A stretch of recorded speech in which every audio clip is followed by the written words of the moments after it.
Hello and a warm welcome to episode 107 of the Building Sustainability Podcast. This episode is with Jenny Ford, who is a circular economy practitioner and consultant.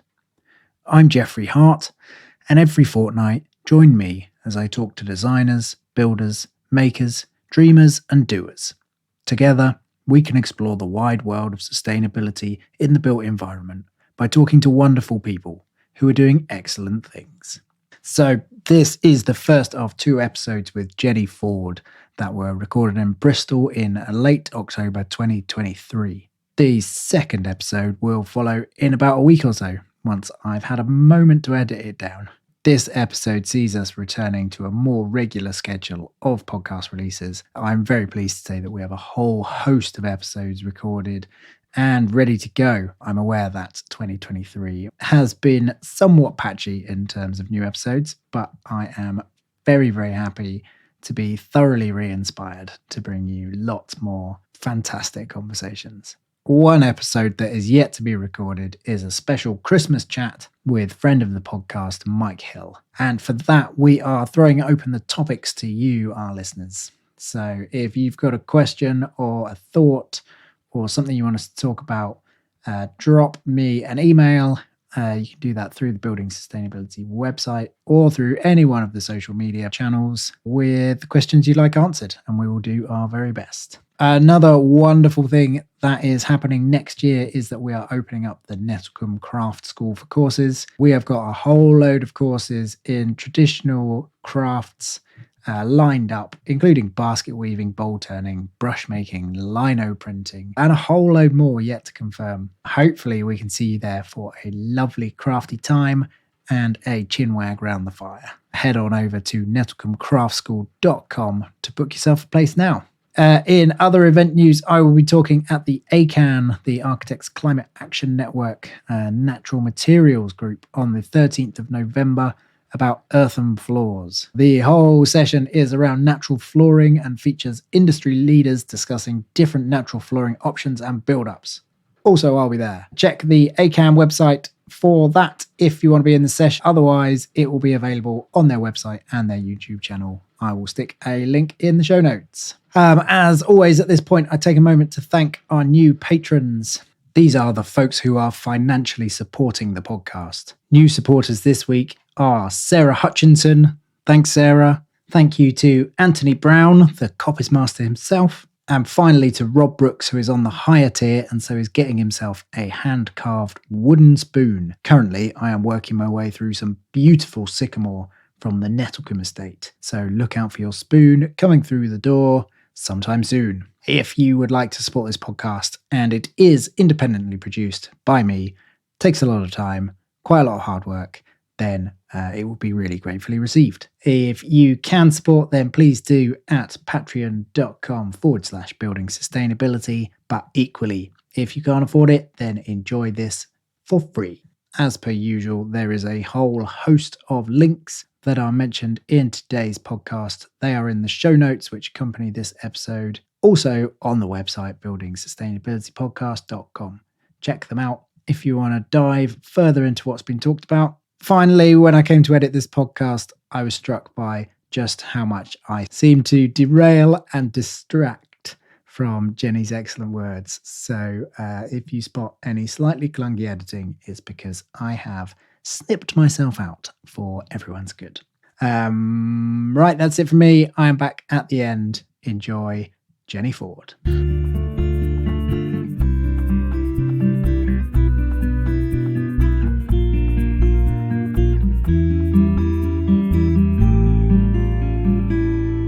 Yeah. Can you do a brief summary of what you do?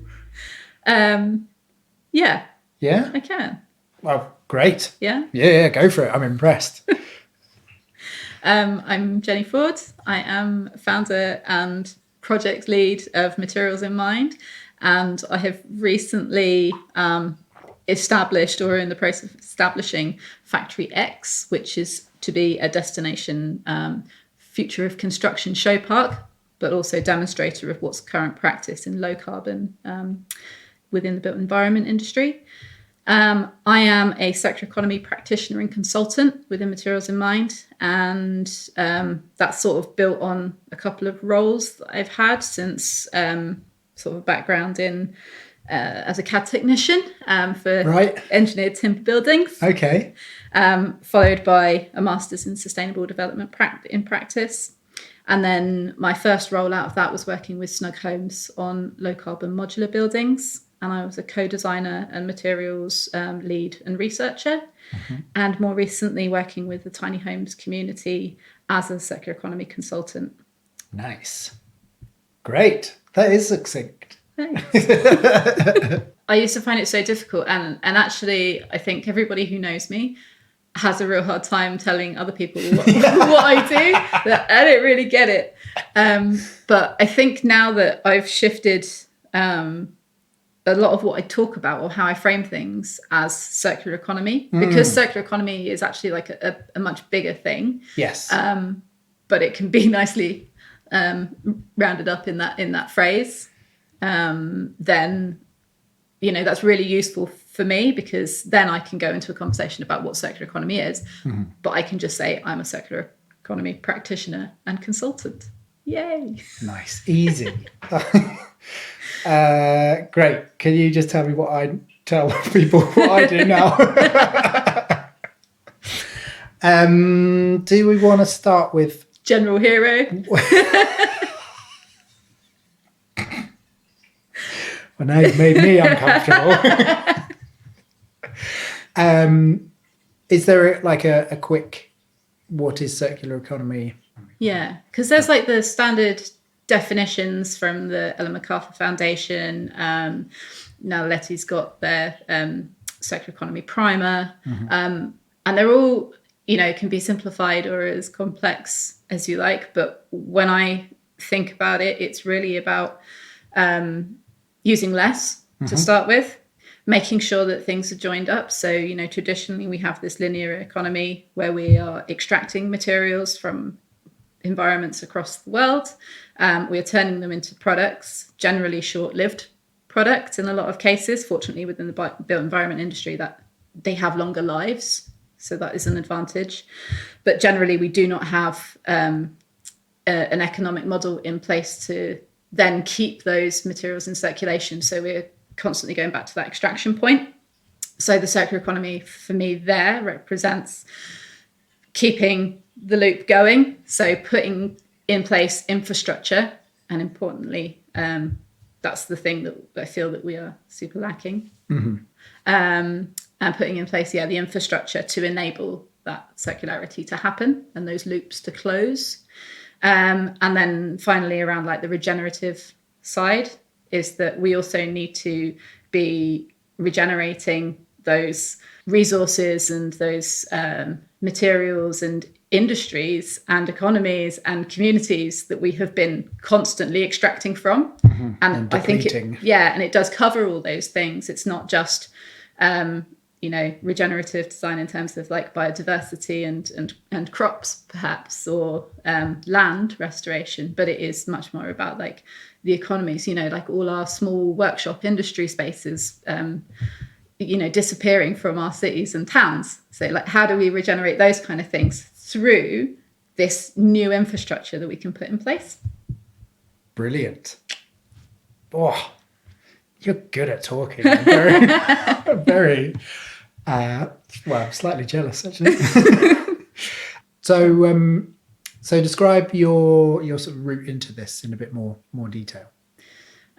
So as I mentioned, I did a master's degree at UE in sustainable development and practice. And what was really interesting about that is that it covered loads of different subjects. I was looking for something that was more built environment focused, but we also bought our first house around that time, so couldn't afford to commute and go somewhere more exotic. So Bristol it was. And we looked at things like behavior change and systems thinking and, food and fashion and all these different things, and then the built environment modules.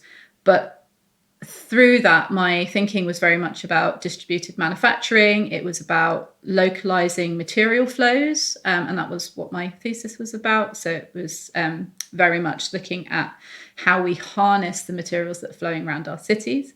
And I interviewed a number of people through that process, including Jackson Moulding, who is one of the founding directors of Snug Homes. And following that, he got in touch and was like, give us a call when you're done. Nice. And let's have a chat. Because I think that they'd been prototyping for a couple of years, and they'd kind of won this Grand Designs award, which was self-build on a shoestring. And it was really looking at how you transition or utilize self-build thinking in a more modular, repetitive, kind of scalable way. And certainly, like the conversation we had, I was like, I had no idea you were working on this. I'd come to speak to him about a slightly different subject, about what they did with Ecomotive. And Snug Homes, they were at this point where they were potentially lining up with this Innovate UK funding thing, and that was the Enabling Housing Programme in Bristol, and there was a number of different modular organisations. So they had an opportunity to build a pilot home.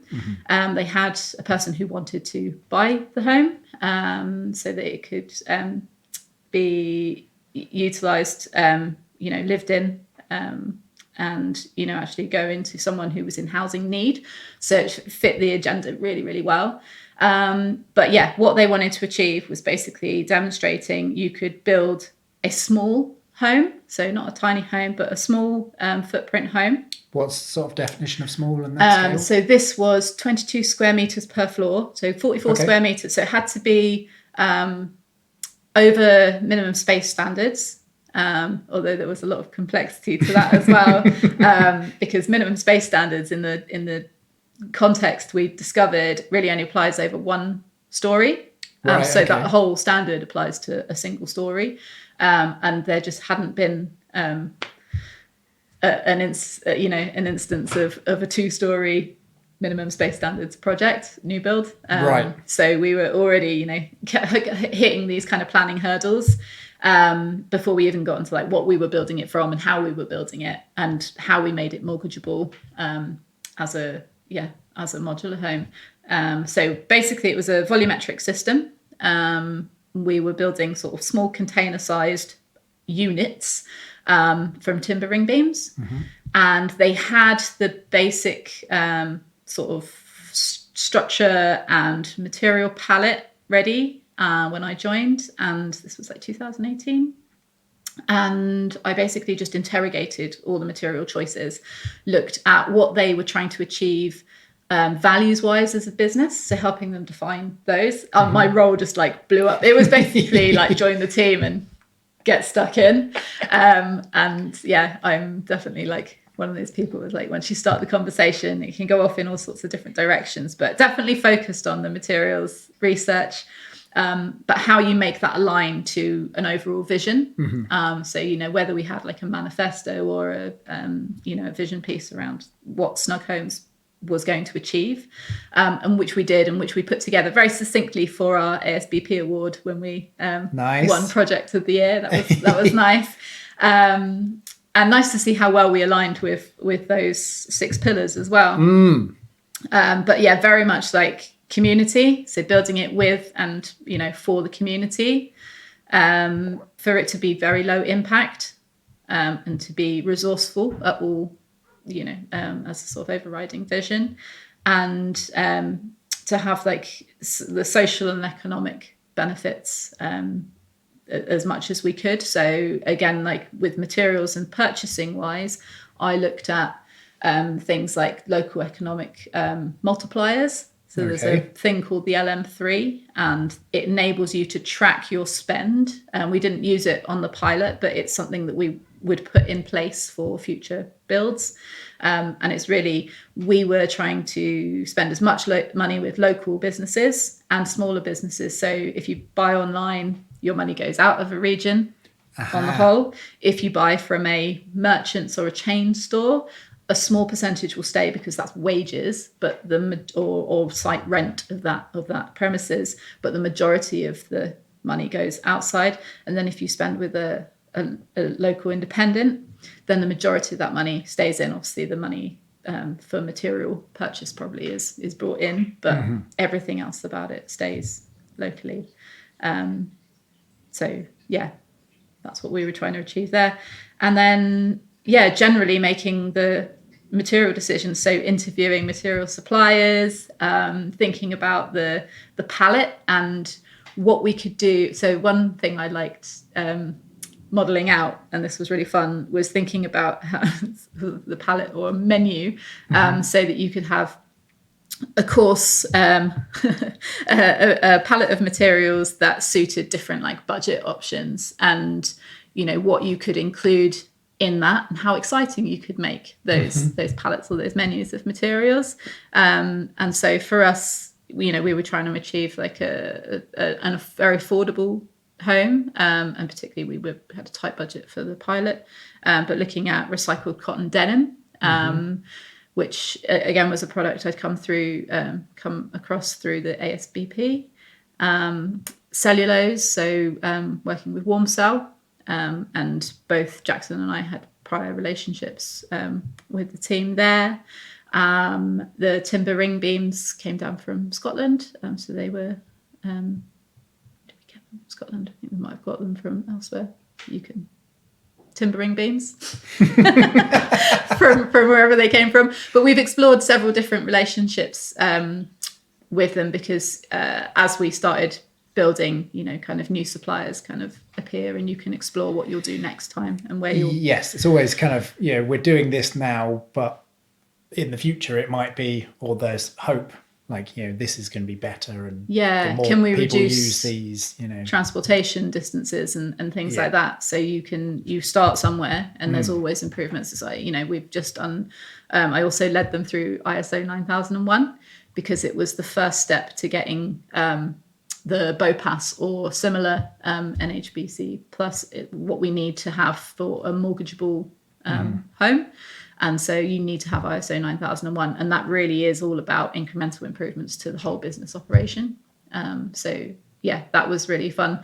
But we got to test out materials. We got to look at, as small as using our offcut of the denim insulation instead of using expanding foam around the window, or using like expanding tape stuff. So we because it was a pilot, we had also this opportunity to experiment with what we used and where, and to document it. So the other thing I brought into that project was a partnership with Cambridge University and their digital shoestring project, and looking at so we developed an app that we could use on the site, which was about quality, but it was really enabling us to record a process and record if it worked or not. So one of our team could like install something, or they would go to do the next thing, and they would go, this doesn't look quite as I had expected, or this hasn't worked quite as expected. So they could record it on a picture,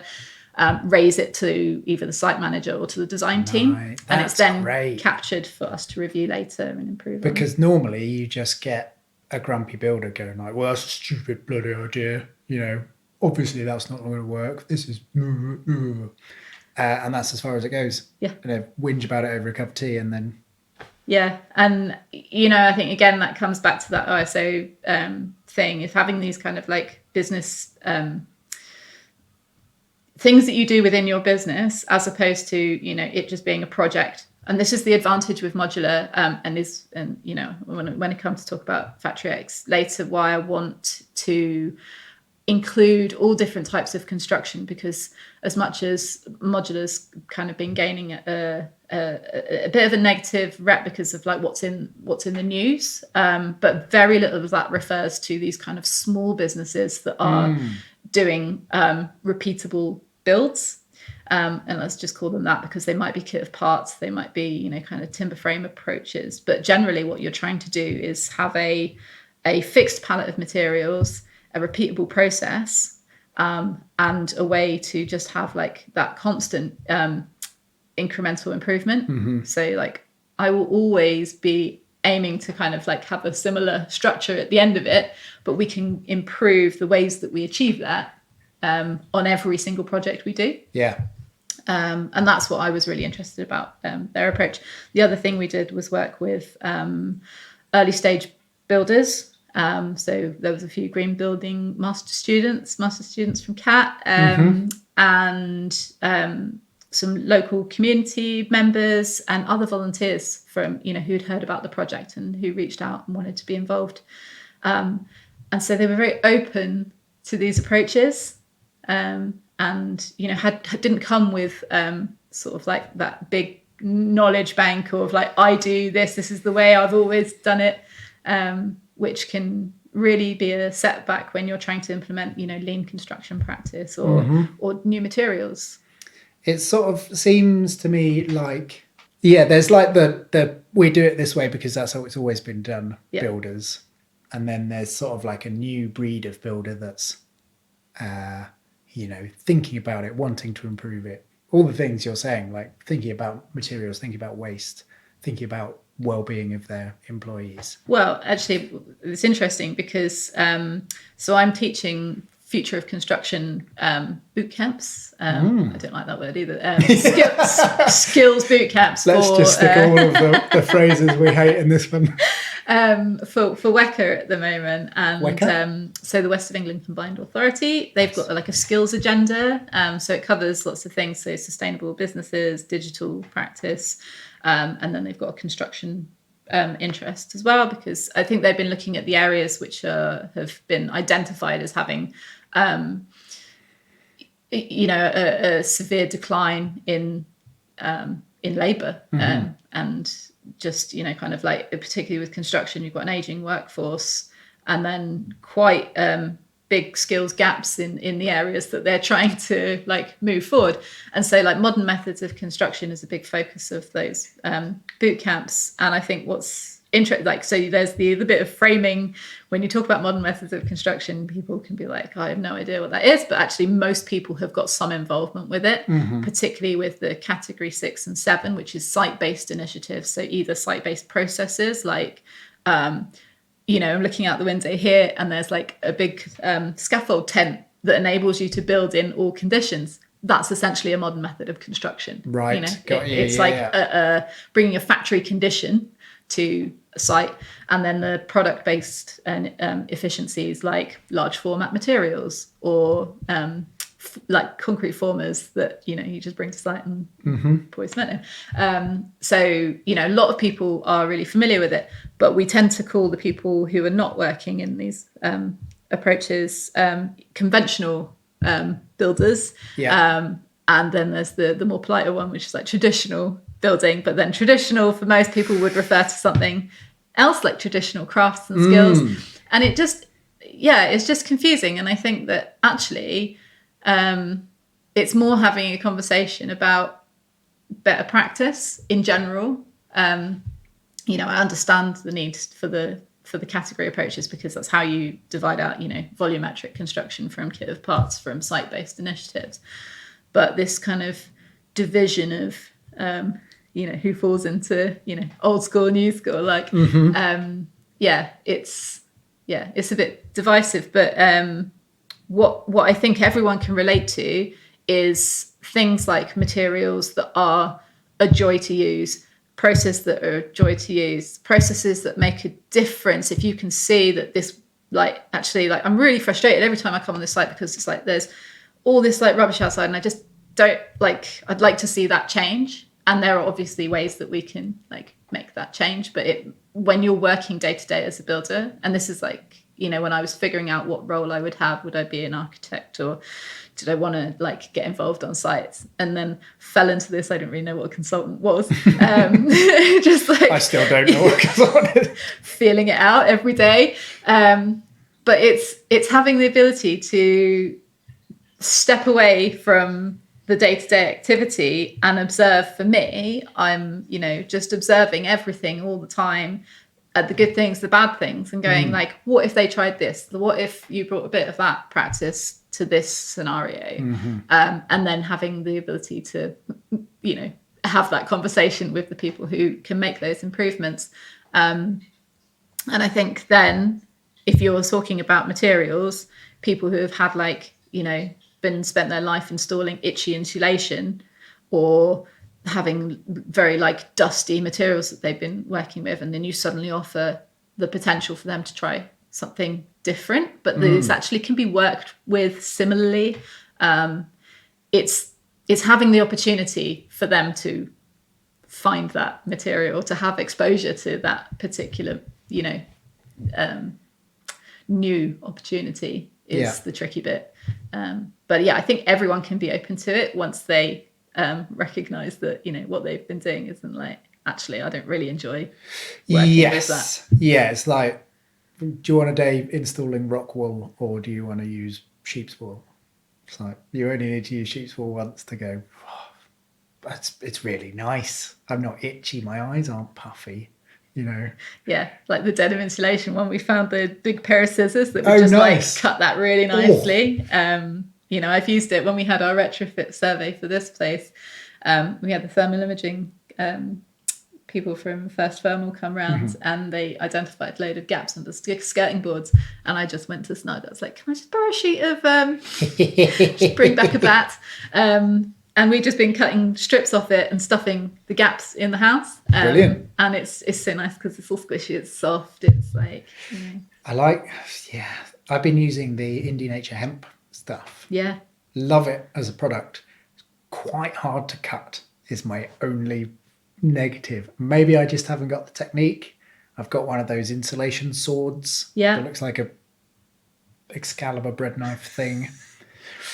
Yeah, it's just like finding the right way. But, and that is if you've been working in a particular way all your life, you've got the method down. So if you change material, like I was saying earlier about working in this in the office when I was a technician, and the MD was constantly trying to bring new sustainable initiatives, but it often meant changing your day-to-day practice as as an office worker or in the factory environment, and people would be really stop changing stuff. But actually, once you've made that change, you're just going to be doing that every day. So it very quickly becomes normal again. It's just you can't see the other side over that little hump. It's interesting. But I mean, that was probably exactly the reason that I got into all this, was really about enabling people to get over that hump. Right. Nice. A hump reducer. Or like giving people a boost up. Yeah.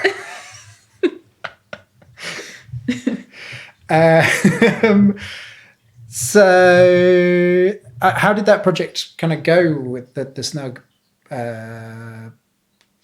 what did you call it? Not trial project? Yeah, pilot project. Amazing. I mean, really, it was a purchased home. So as much as it was a pilot in as part of the Innovate UK program, was also an end product. It was just our first home, which I guess is always the pilot. We tested all the processes out, but it also had to be high quality. It had to be a livable home.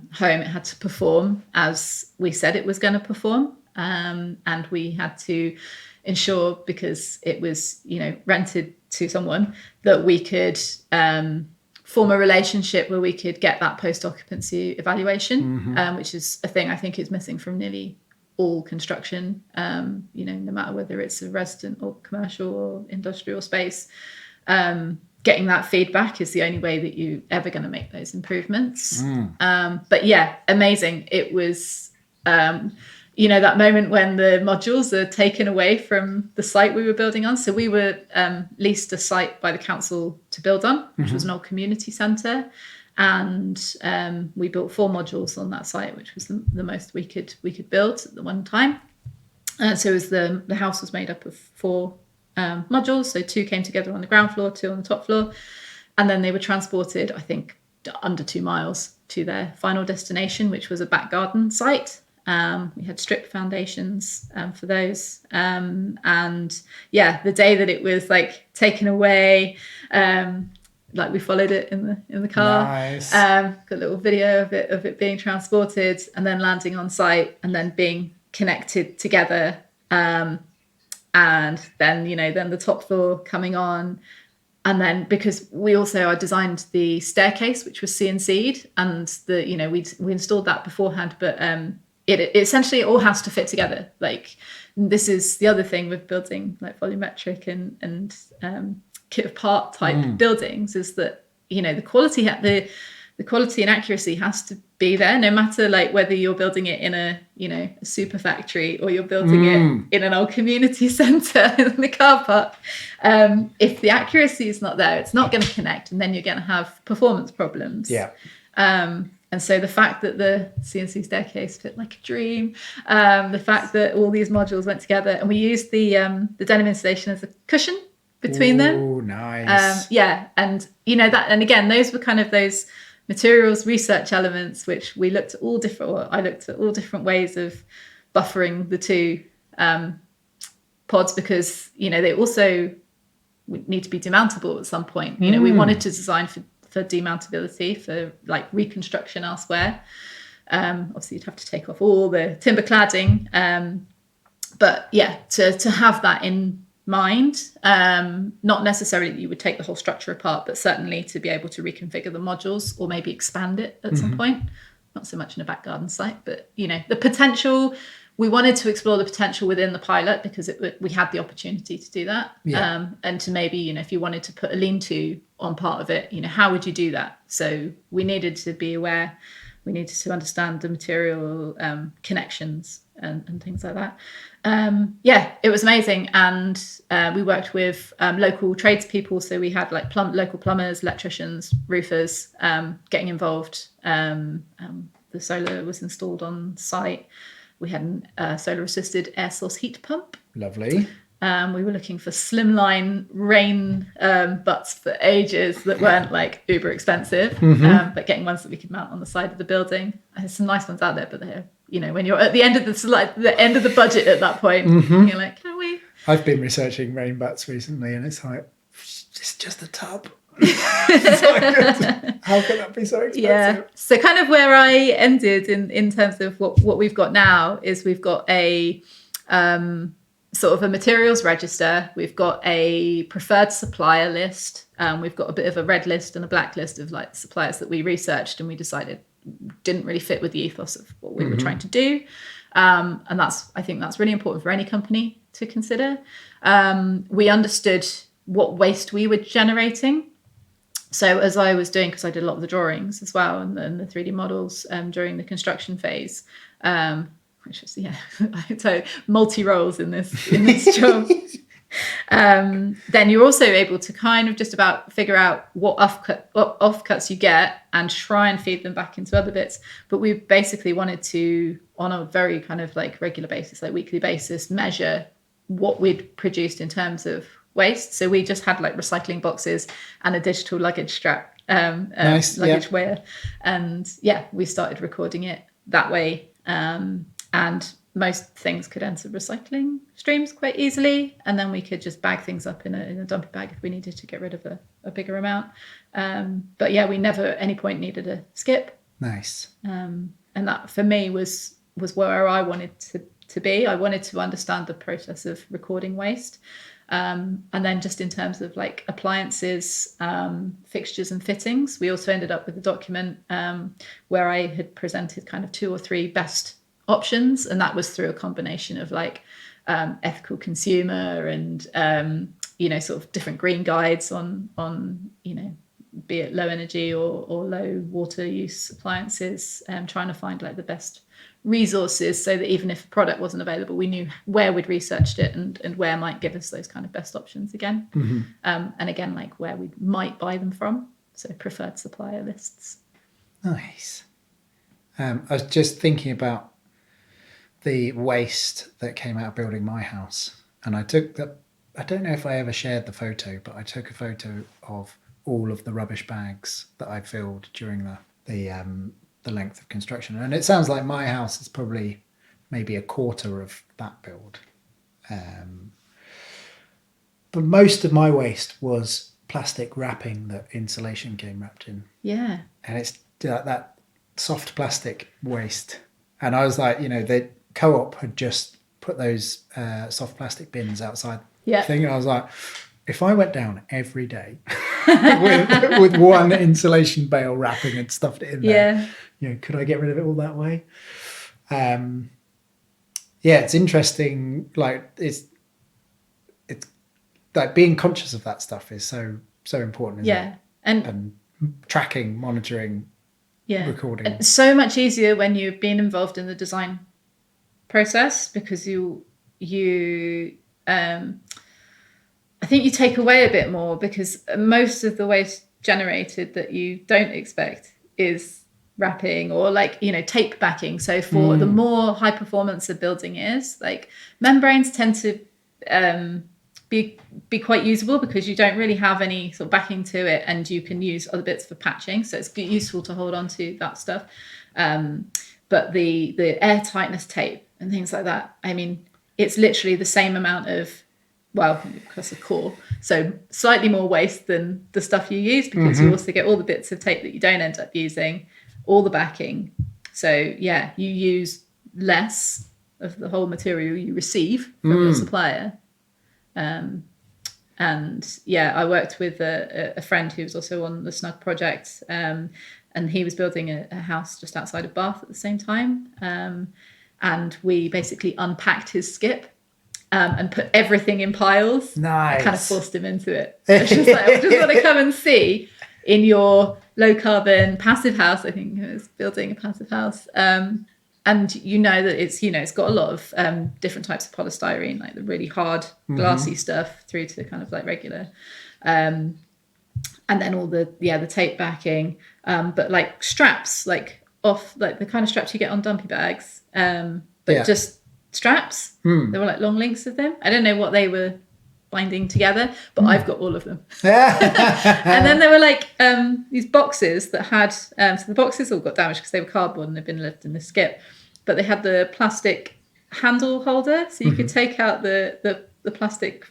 frame bit and the handle, and I was like, I'm gonna make new packaging things with it. I haven't yet. I tried to help someone out in Sparks the other day with one, but it was just really interesting unpacking everything and seeing that even from an environmentally sensitive project, that the wastes are still quite generic. Yes. One of the things a sort of decision I made during my build was to stop using wool insulation that's got plastic in it. And like the plastic is there to create the volume which keeps it insulating. And I so desperately want to use British wool for insulation. It's it's such an obvious choice. But to realise that I spent a day doing kind of wood fibre insulation and wool insulation, and then all my sweepings at the end of the day, I was like, well, I can't. Yeah. I can't. I just sweep them out the door. I can't do it. No, exactly. All the wood fibre stuff, it just went into a big heap in the garden. Yeah. And then suddenly it's like, oh, that's microplastics. Yeah. So frustrating because it's such a brilliant thing. Yeah. I mean, it's really great that we have a really burgeoning like bio-based materials industry. And I think a lot of people, I mean, on the ACAN chats for various different subjects, but natural materials is one of the groups that I'm on. And that was sometime earlier in the year. There was like one of those kind of like endless streams. Every time you kind of turned WhatsApp back on, it was still the same conversation of like, does this have a polymer binder? Does this have a, oh my God, I didn't know that.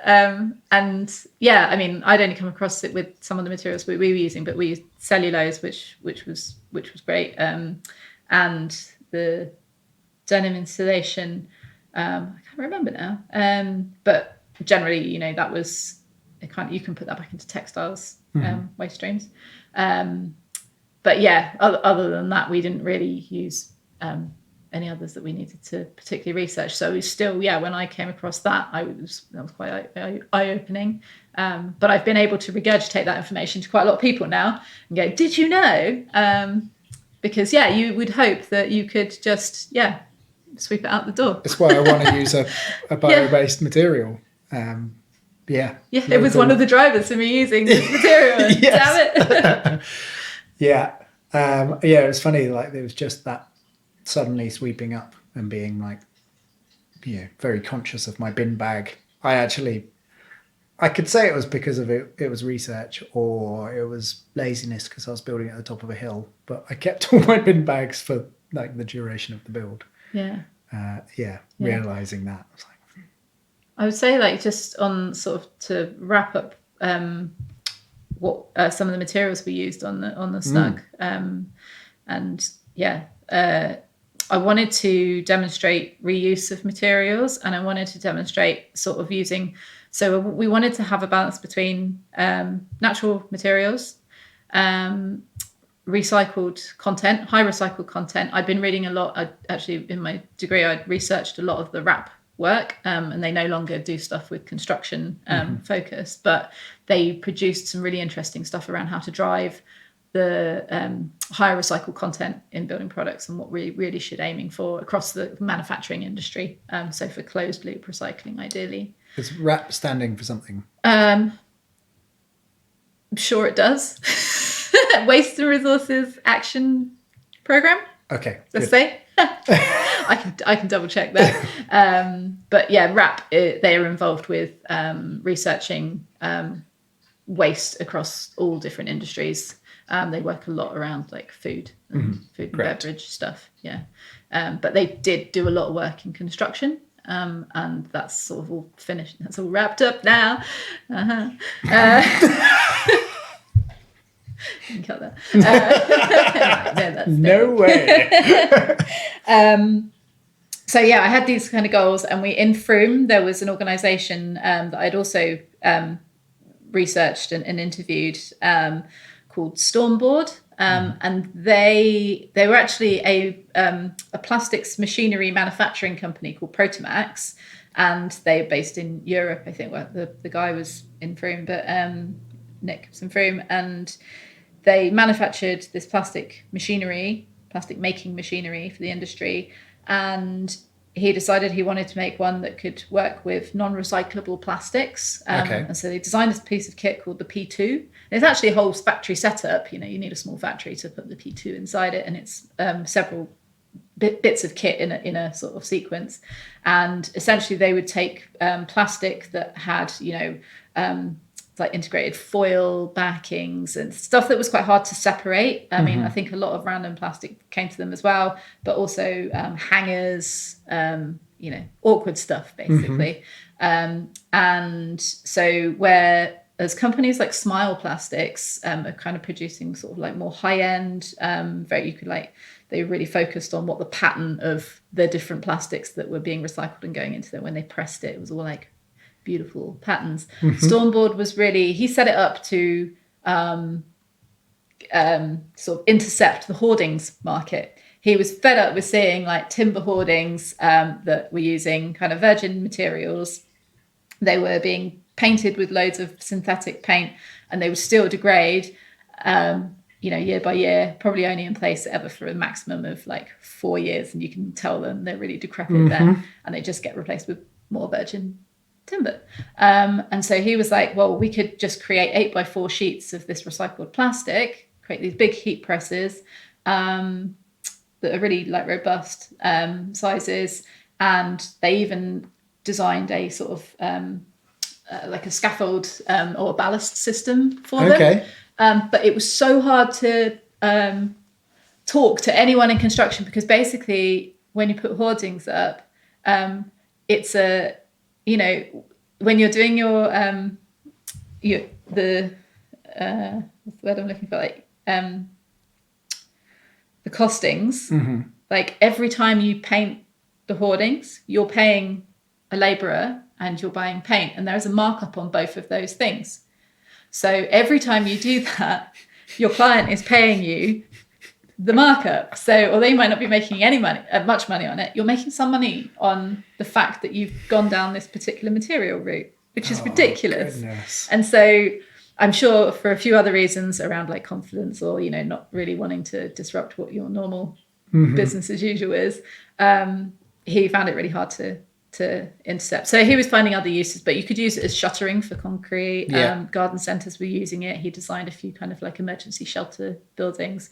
And, plastic's not always right for all these applications. But actually, I would love to see it as hoardings. I think it's a perfect application for it, because also if they break, you just put it back into that recycling system. So it's a closed loop. But we used it for some exterior panels on the Snug, and we used it as our sort of baseboard around the bottom. So externally. So when our building went onto the strip foundations, you've got the gap to ground, and so underneath and below the cladding, we just had a sort of cut sheet of that. But the things that you need to remember, and like you're saying with the sweepings, is that you've got to be careful where you cut those materials, because then they're just going into the environment. So making sure that you either, doing it on a clear space, either, on a plastic sheet, so just so that, when you work with materials like that you're also thinking about what you're using, the way you're cutting it, and what waste it's generating, what dusts and stuff. Yes. I suppose, I don't think that's a word. There is also, like, what happens, does it break down sunlight? That's I struggle with sort of recycled plastics and that sort of thing, especially because it's like, of course we need to do something with what is currently waste. Yeah. But also, is plastic really a good product at all? Yeah. Like in those situations? I mean, even more so in our interiors, the amount of plastic things, I've been doing quite a lot around indoor air quality at the moment. And that was something that we talked at great lengths about within the Snug. I mean, we had an MVHR, but we also wanted to put a monitoring system in there and do a test before the resident moved in. And then essentially you're kind of advised not to do a test 6 months later, because you're sort of at the peak of off-gassing at that point. What with your new sofa and all of the... just everything's settling and all the, you're sort of at peak point. So, ideally you test it when everything has just gone in, and then like a year later, and you can do subsequent tests. But what would have been really nice if we'd have found an affordable sort of particulate monitoring device.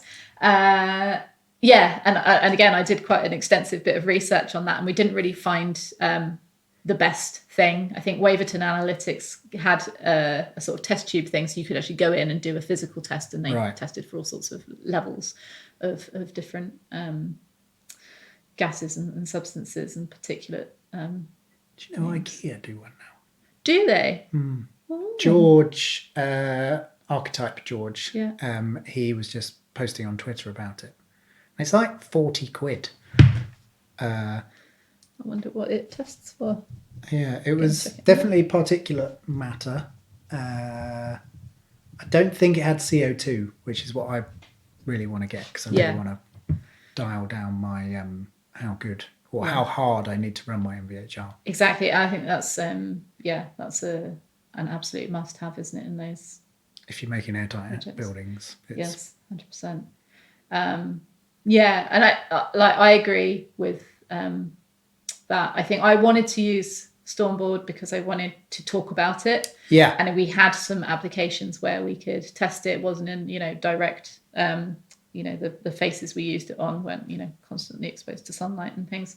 But I think the hoarding application for me is such a good way to go, because it's far enough away from people. It's not directly in your living environment, and it's dealing. So what I think with plastics recycling is it needs we need more of it. It needs to go into the right products, and particularly when you've got non-recyclable plastics or complex composite materials, these kind of initiatives are really good. But I think that those companies, and what I quite liked about Nick's approach, and having this Protomax deciding that they wanted to make the P2 machine, is that they feel like an agile business. And again, that was another theme that I wrote heavily about, and what I'm really kind of interested in pushing with Factory X is this idea of the need for constant change and innovation within businesses, so that we can't sit still for way too long. And yeah, agility and, you know, kind of feeling like we're in control of de-risking stuff is really important. And testing things out if they don't work, you know, it's not a problem. That's like research and development. Like, yes, that's what it's all about. That's learning. Yeah, absolutely. Just, yeah, like lastly on Snug is, yeah, we won a ton of awards. So it was amazing. Most recently, 2 Reba Awards. Would you have it? Really? Like, yeah, we just bought tickets to the Reba thing because we'd been on shortlisted, but we just thought we'd go for a jolly and have a nice dinner. Yeah. And, and then we got called up once, and then we got called up again. It was so unexpected. That was very fun. Nice. Yeah. But yeah, we got lots. So it was really nice to be recognised for it. We have a number of projects in planning, and we have a tiny house, proper tiny house that is just about near completion. It's just waiting for some external cladding bits to go on. We couldn't decide what to finish it in. We had all sorts of ideas. So what? Obviously, my ears have pricked up at tiny house. How's that? What's that? So essentially it's one module where we used 4 together to make the smaller or the standard Snug. So the 44 square metre Snug is a 1-person, 1-bed within space standards. So you could legitimately build it in places. The tiny house is taking the single module design but extending it a little bit taller. Still within what you can transport, obviously. Like, you know, I listened very astutely to your episode on all the considerations for like transporting a unit, what kind of vehicle you're going to move it on the back of. And, oh my goodness. You know, because there's so much that goes into figuring, and the weight stuff, obviously. So we were able to take the Snug Tiny a little bit higher, and it's got a mezzanine floor. Like a mezzanine, you're allowed to call a sleeping loft or not? I'm not sure how they're sort of marketing because it's a tiny house. It doesn't really sit within. Yeah, it falls between the cracks. Yeah, but I guess it's you know, it's adding to that conversation, isn't it? So we'll see. But yeah, hopefully, you know, as a sort of rentable unit or. As a sort of extra bit of accommodation for an existing house, or don't know. It was just, we wanted to explore it. It's one of this where Snug was kind of born, you know, with this interest in tiny houses and self-build. So just seeing what else we can come up with.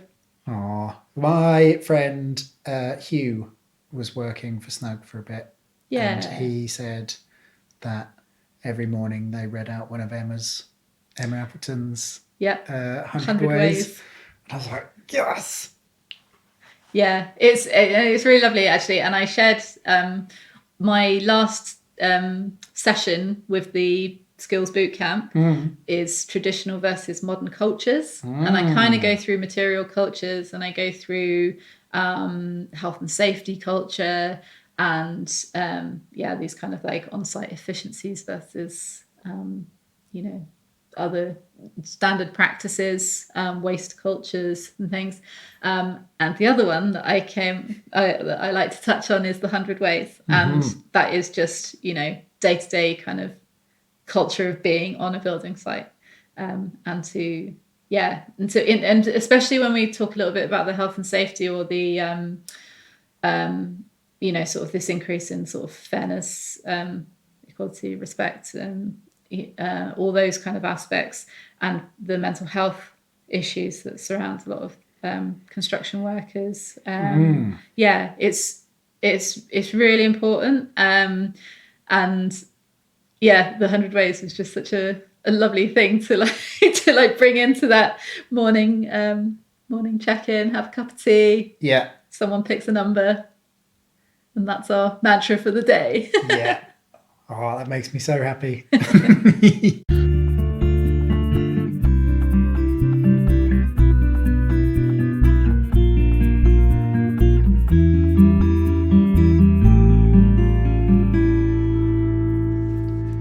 A huge thanks to Jenny. Really insightful stuff. If you have enjoyed that, then join us for the next episode where Jenny introduces the incredibly exciting Factory X. As I mentioned, there is a big old list of links in the show notes. Those include Materials in Mind, the Ellen MacArthur Foundation, the Letty Circular Economy Primer, Snug Homes, LM3, recycled denim insulation, the ASBP, that's the Alliance for Sustainable Building Products. Make sure you check out all the excellent stuff that they've got going on. ISO 9001, Digital Shoestring, ACAN Natural Materials, link to their YouTube as well. Stormboard, the IKEA Air Quality Monitor. There's a link to Emma Appleton's 100 Ways, both the website and to the episode that she recorded for this podcast. There's a link to episode 61 with Duncan Baker Brown, which is all about the circular economy in the built environment. So if this episode has piqued your interest, then head on over there for loads more brilliant examples. If this was your first episode and you have enjoyed it, then make sure you check out all 106 other episodes and make sure to hit the subscribe button so you don't miss any future episodes. Equally, if you've enjoyed this episode, then please do take 2 seconds and give it a quick share. Really helps me out. And if you find this podcast really useful, then please do consider supporting via the Patreon link. It's in the show notes. Your support helps me out, and you also get loads of bonus episodes and content, currently standing at around 10 hours worth. That's it from me. Wishing you all the best. Bye-bye.